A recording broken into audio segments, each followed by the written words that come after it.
Okay, hi everybody. I'm interviewing Lisa, who is like a star yoga instructor here at the Yoga Suite. And I always tell people, if you want to do yoga and have fun, you go take Lisa's class. Thank you. Because it's fun, right? Yes, definitely. So I never really got to ask Lisa, so I'm doing this interview, Lisa, really for my benefit, sort of. Tell me how you got interested in yoga, like how long you've been doing it. I've been practicing for about 5 years now. I was on a business trip. I'm a single parent, so doing yoga, doing anything at night was very difficult for me. So I was reading in a magazine where it said, bring your child to yoga. So I called up, I found a studio that let me bring my child, and I started a beginner series, which I teach here. And that was it. I fell in love right away. That's really cool.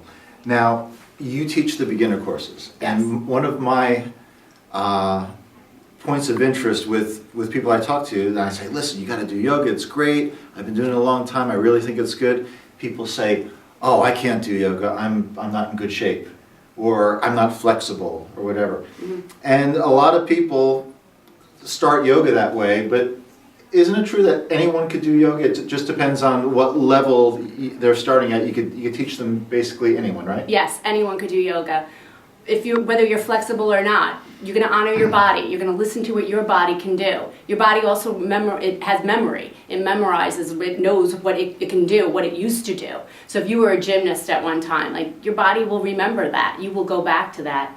We teach yoga right from prenatal for people who are pregnant, right down to people in nursing homes. So it's for everybody.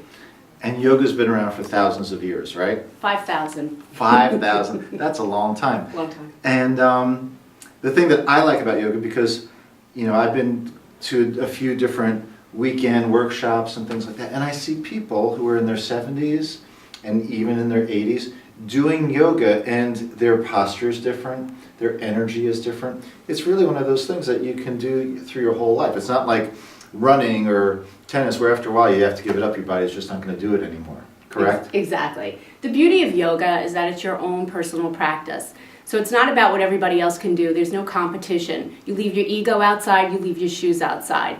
You come into the space, it's your private space. So if you don't look around, you do your own thing. If it's good for you, it's good for you. You don't have to do what everybody else can do. It's your own personal practice. My teachers, my teachers that I study with, they're in their 70s, and they're amazing. They do headstands, but they've been practicing for many years. So it's really, again, it's for everybody as long as you honor your body.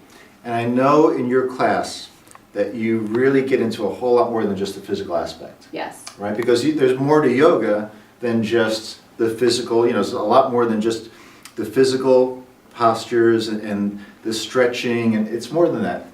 What else do people get out of it? Because a lot of people come out, I like, as a chiropractor, I'm here adjusting people, and I see people going into the yoga studio, and they've got a whole certain body language, and they come out, and their body language is different, they're calmer, they're just in a better mood. They just seem like they're more connected with themselves. What's that all about? It's not only about the postures, which are called asanas, it's about the breathing. And when you connect to your breathing, you clear your mind. It's about clearing your mind and going within. Everybody that has taken my class, I try to prepare them in the 6 weeks that once they leave my class, they can do any series, any kind of classes that they want to go to, whether it's the style of vinyasa, anyasara, whatever they feel like doing, they could. I also give them a little background where, the history of yoga, why yogis are vegetarians, rumors. I try to clear rumors that people have been told. So I try to, when they leave my series, that they're ready to go into whatever kind of practice they would like to do. Now, I'm going to give the viewing audience at home a little story here.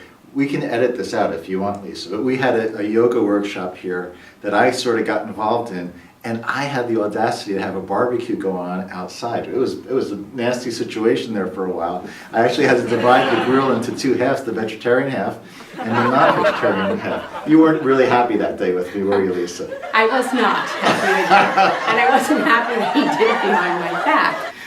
However, Not everyone's a vegetarian, and that's my own personal practice, but a lot of yogis practice vegetarianism because one of the, there's the yamas and the niyamas, almost like the Ten Commandments, and it's called ahimsa, and we do not harm. No harm to your body, no harm to others. Therefore, we don't eat meat, and we do not have a grill at our yoga studio.